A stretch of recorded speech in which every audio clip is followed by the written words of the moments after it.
Hi. Well, I know. here we come on air again. Good afternoon, everyone. We said that in unison, then. We did. I said that in unison. Goodness me. So, what type of weekend did you have? You were in the country sunshine. I was in the countryside. It went really well. I tried to relax, but then I ended up doing business. And you never guess what I ended up doing. I dread to think.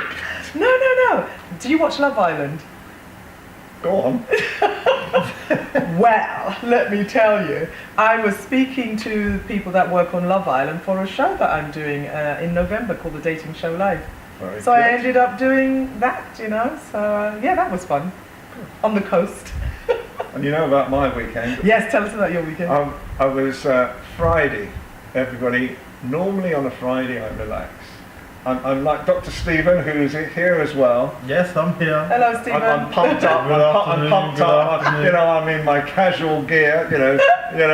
Nobody recognises me with my false moustache and my dark glasses. I don't wear a false moustache and dark glasses. But I was with one of my friends, and in the South Bank in London. It's a very nice area of London. It's very cool. I'm enjoying the sunshine. I'm having a nice cup of coffee. The phone rings and it's NBC. And NBC is the largest television channel in America. Could I come straight away to NBC offices in London to talk about the Queen and President Trump? Oh, no. Trump, yes. So, what did they ask you, Ian? So I had to rush off, and I was wearing this very jazzy shirt, jeans. Fortunately, I had a jacket with me. Not the royal look. Not the royal look, so I had to rush off. To a local store. I rushed into the store. I picked up the nearest white shirt and tie. Thank God it sort of matched, and rushed off to the studios. And I did the first ever. It was quite interesting for me. I did the first ever dub-over commentary, so I wasn't seen on screen after all that. So it was like a voiceover? It was a voiceover, and it was a live voiceover talking about the Queen meeting Trump. I must have done well, because I was going back to South Bank by this time, and by this time I'm exhausted now. And the phone rings again and said, could I come on again tomorrow? So I was working on Saturday as well.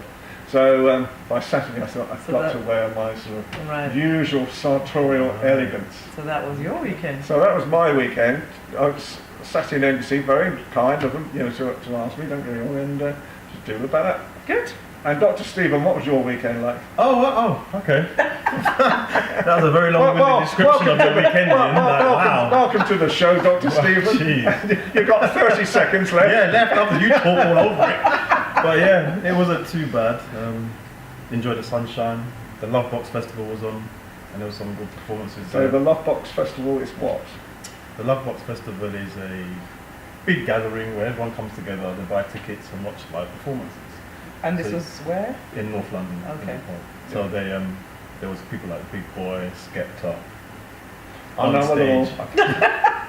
Yeah, right. I don't know any of them, but one of my favourite groups called Wu-Tang Clan. Wu-Tang Clan. Oh wow, that's back in the day. Right. Is it? Yes, it is. Which day? Back, way back, way back.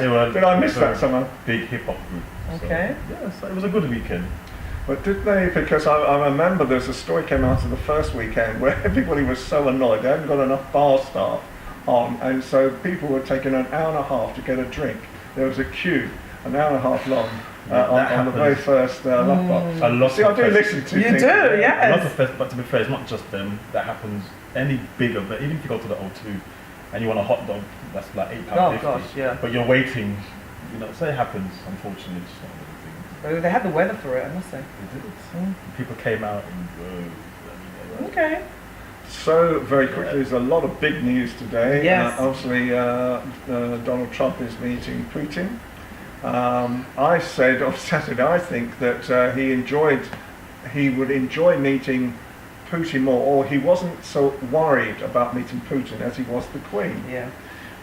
Because I think, when I looked at him on the Friday, he looked like he froze for a second. It's he will realise how big an honour it is to be with the Queen anyway, whatever anybody else thinks. And so he froze, and then he stood in front. And then I said the Queen did a soft shoe shuffle. She did. She was trying to shoo him, wasn't she? It was quite funny. I guess it was hilarious. But she sort of managed to do it. But how about some celebrity news? Is there celebrity news? Well, seeing as we're speaking about royals, Yes. Meghan Markle's father, Yeah. Oh, what's he done now? he's come out again with Right. a statement in regards to he's worrying about his daughter and how he feels she's struggling to do the transition between actress and being a royal member of the family. And his quote was, "I can see the pain in her smile." What do you think? I think, I don't know, do you know, it hasn't been resolved. That's the problem. Yeah. This hasn't been resolved, and it's going to become like a running sore before too long if these things Yeah. don't get They do need to resorted sort it out. They You do. know, I mean, because apart from anyone else, whether the royal family like it, whether Britain likes it, whether the government likes it, they are a peripheral member of the royal family. Right. You know, so who is looking after him? They're not. This is why he's able to say, And, you know, and voice his opinion. And the press keep going for him because they Of know course they he's will. Yeah, of going course. to speak. Yeah. You know, he's going to speak out of turn. He's going to say things he shouldn't be saying. He's going to cause problems now because now he's done this again. He's going to now. Yeah. There's going to be backlash for this now. Yeah. Yeah, I just think she finds Making the out whole. she's unhappy. Yeah, But I wouldn't say don't- she's unhappy. No, I wouldn't. I would say it's a bit of a struggle to learn the way of a royal and going through all those elocution and lessons and protocol to be part of royal. You know, anybody would struggle with that. Yeah. No matter what good Yeah. actress or, you know, she's being real, she's not acting, she's doing it for real life, so it's going to be difficult. You know? I think, you know, I think I love Meghan to bits. If I'm really honest, I think she's a breath of fresh air. Me too. Yeah, definitely. Within the royal family. Yeah. I think people have come up all over Britain have adopted her as their own as well. Wherever she goes, she brings smiles and happiness to people's faces. You know, and whether the royal family believe it or whether they want to believe it, obviously I worked with Princess Diana a lot, and she has got the same charisma as Princess Diana. She really has. You can see it. She People keep will saying become. Yeah, they do. She They will compare become- the two. She will become the people's princess. Yeah. But She she's really kind will. of really en route for that now, don't you think? Yeah. With the way Absolutely. people view her and see her. Absolutely. So it's, you know, it's been a pretty strong news day all the way around because obviously Putin and President Trump, The best um, friends. that they've Yeah, right. Best friends. I mean they've had you know, several meetings. One just with their interpreters and no one else. Yeah. So Apparently. it'll be interesting to sort of see what comes out of that. There's some sort of really hard news items at the moment. There's this huge iceberg off the coast of, I think it's Finland, right now, that's threatening villages in just off the coast. And when you see photographs of it, you know, you can see these houses, very tiny houses, compared to this huge ice. And they reckon that if it comes closer into land, it's bedded at the moment on the seabed, with about 30 metres out from the coast. Goodness. Wow. So, you know, next to this very big thing. Obviously, we saw, you know, we're very fond of Sir David Attenborough. Oh yes, I'm a big fan. And so the Sir David Attenborough, Teeth in again, come on. the Sir David Attenborough boat.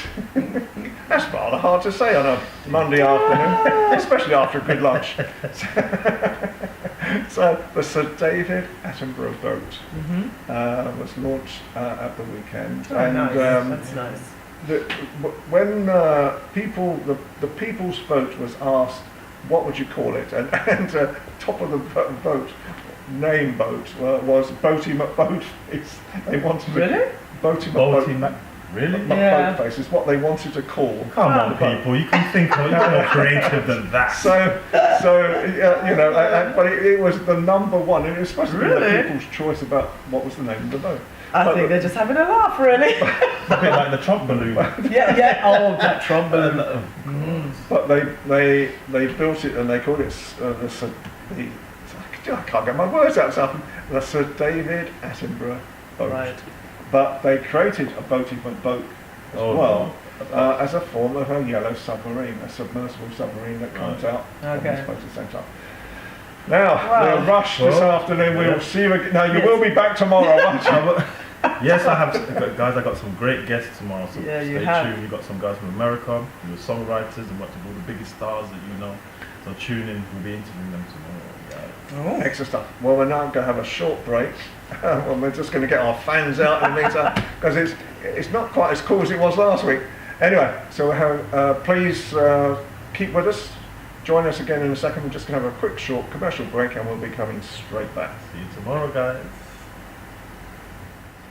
Well, I know. that was fun, wasn't it? Yes. You know, sometimes we're like the proverbial swans, aren't we? You know, from the surface upwards, we're smiling away. Underneath, there's a little bit of panic. And so we had a slight problem with Ruth Pearson, our next guest. Hi Ruth, it's been a And the while. microphone, but it worked. It's been a working while. now. How are you? Good. I'm fine, thank you. Good. And I love the yellow sunshine today as well. Yes, brought it with me. To Lovely. Keep it going. Good. Yes. What have we got today? So what have we got today? Well, the last week I've been doing lots of work with young people on the NCS challenge, which is like a citizenship challenge that they get the young people to do. They can sign up for it for 4 weeks. So they go and do week outdoors, where they build on confidence skills. And then like the next week I've been coming in and teaching them public speaking, and they go out into the community and do a community project. And part of the work that young people have to do is they have to stand up and talk about real life issues that's affecting them. And I was surprised how many of them are talking about violence, talking about acid attacks, talking about depression, talking about mental health, talking about their education system that's taking place. And because they had a voice, you know, they could choose whatever topic it is that they wanted to talk about. And I came away and I thought, these young people have so much to say. Where is it that they have the space, besides this program, to actually share what they feel about life and the challenges? What sort of age group are you These are talking 16, 17-year-olds. Oh, is that Yeah, difficult age? you know, 16, 17-year-old, but they were so mature. You know, they were coming up with some solutions that you would sit down and think, how would they know at that age? And, you know, they were saying that in terms of schools that they need to learn life skills and they need to learn to be confident. And, like, they were carrying on, and it was like, you just sat down and you thought, yeah, they have, like, a lot of challenges to bear compared to what we had as when Do you know, we were this is young interesting people. what Ruth is saying, because I remember, you know, because I teach life Yeah. skills, customer service and Yeah. etiquette, and one of the problems I was having with the government is they told me that there was no place for etiquette in the schools or teaching children basic life skills and interview techniques and how to network. And now, so what you're basically saying to me, they turned me down, and now the young people are asking for the same service. Yeah, they're asking for the same service. It's like, you know, I went through with them and we were just having a general discussion about what are some of the things they need. And they said, yeah, in terms of communication, you know, part of the program is we teach them interview skills. And, you know, like when you're standing up, how do you stand up? How do you greet people? And all of those things that they don't get taught. And about how to, like, you know, when you're coming across with a particular story, how do you get that point across? And, you know, some of them at the beginning of the day, you couldn't get them to stand up and say their name. And by the end of the day, they were able to give like a 2-minute speech in front of 60 young people. Fantastic. You know, so that leads on to like the next part of the story. So this whole week, Premier Christian Radio, they're running a campaign. And because they realise that the young people have so many problems that they're having to face, they're doing this week and they're asking for people to pray for the young people. So 12 o'clock, so basically it's about making sure that there's peace on the streets. So the prayer that came through today says, Lord Jesus Christ, Prince of Peace, today we stand as one in prayer for our young people, protect them from the violence on our streets and keep them safe.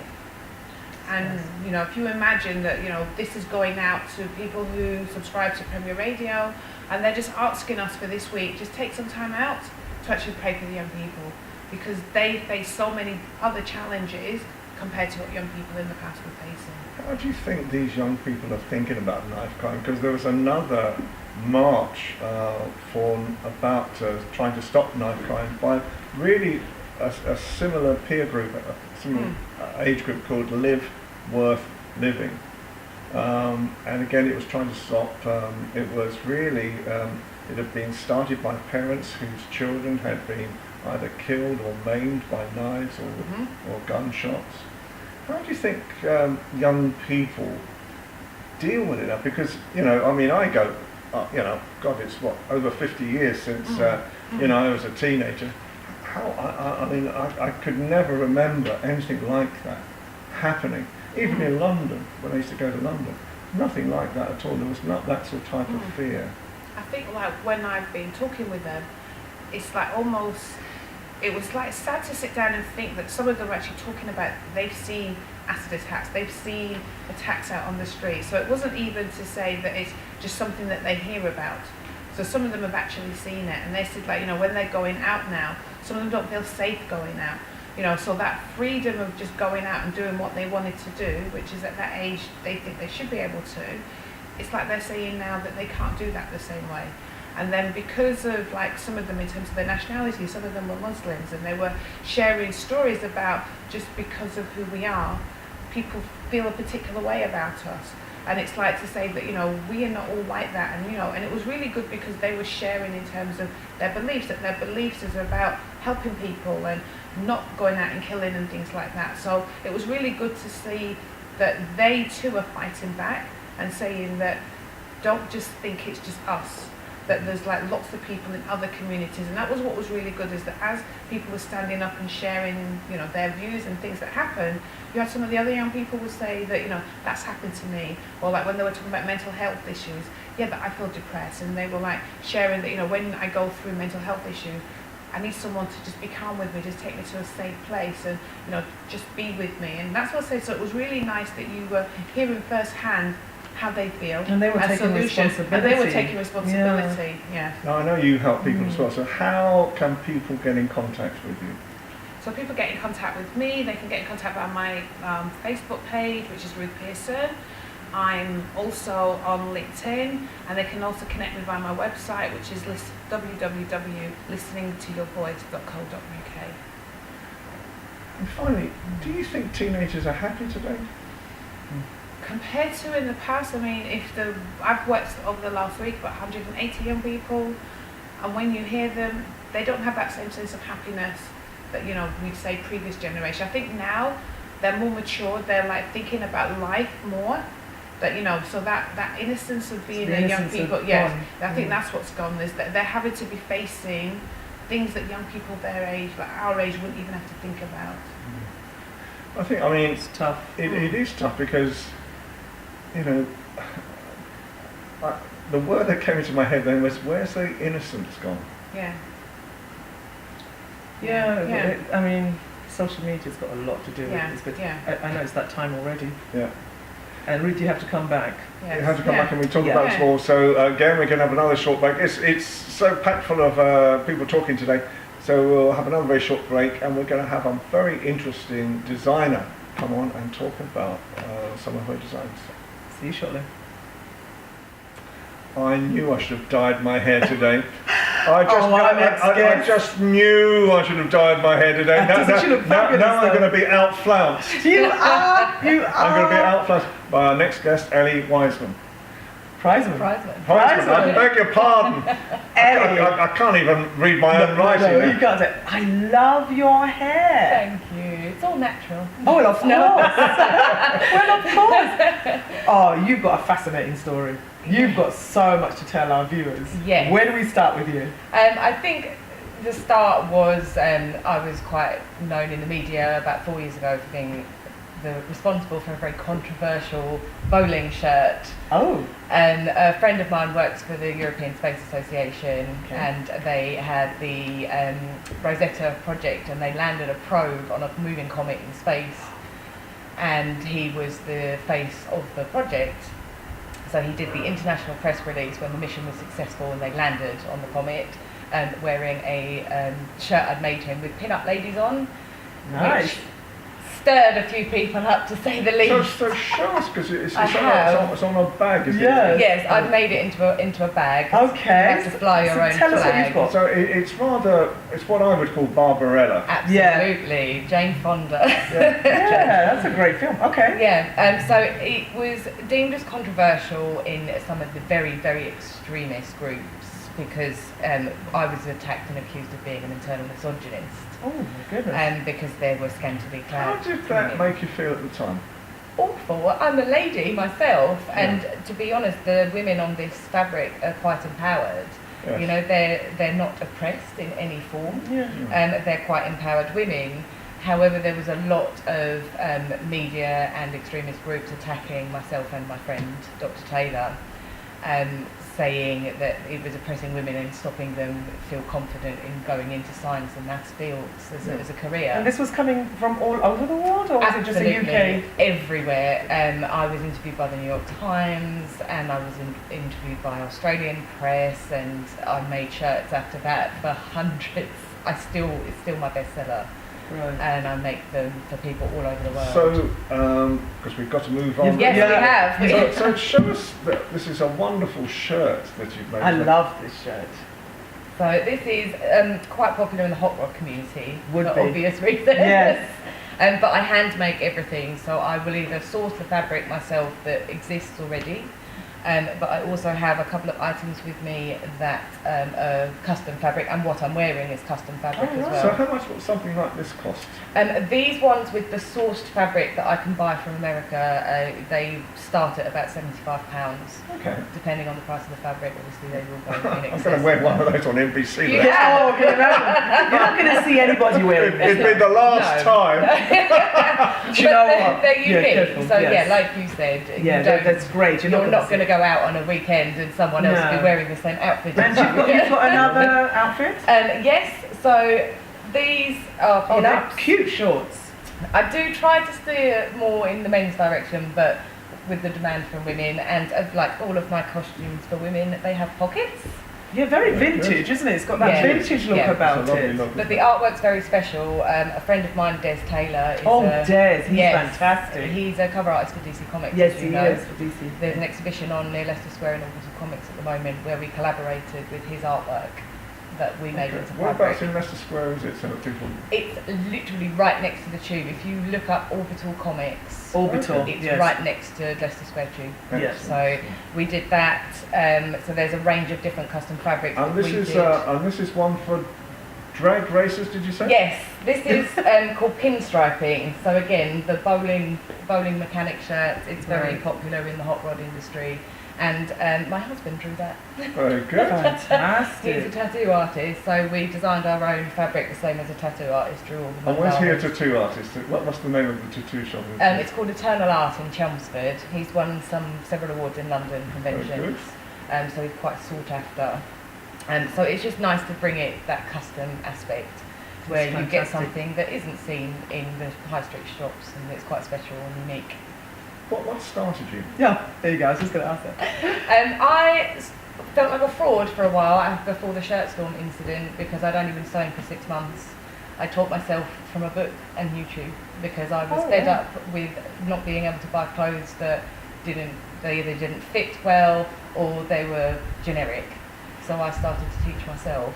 Then the media stuff hit and I Just went crazy. And I had to give up my full-time job at the time and everything to deal with the volume.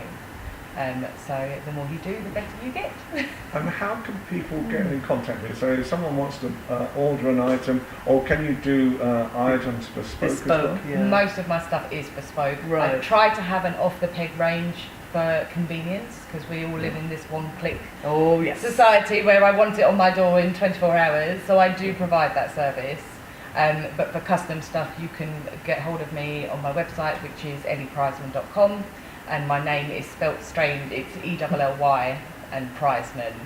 And I'm on all the social media, on Instagram, on Twitter, on Facebook. So let's just spell it out. So it's ELLY PRIZEMAN. Yeah? Correct, yes. And it's just that.com.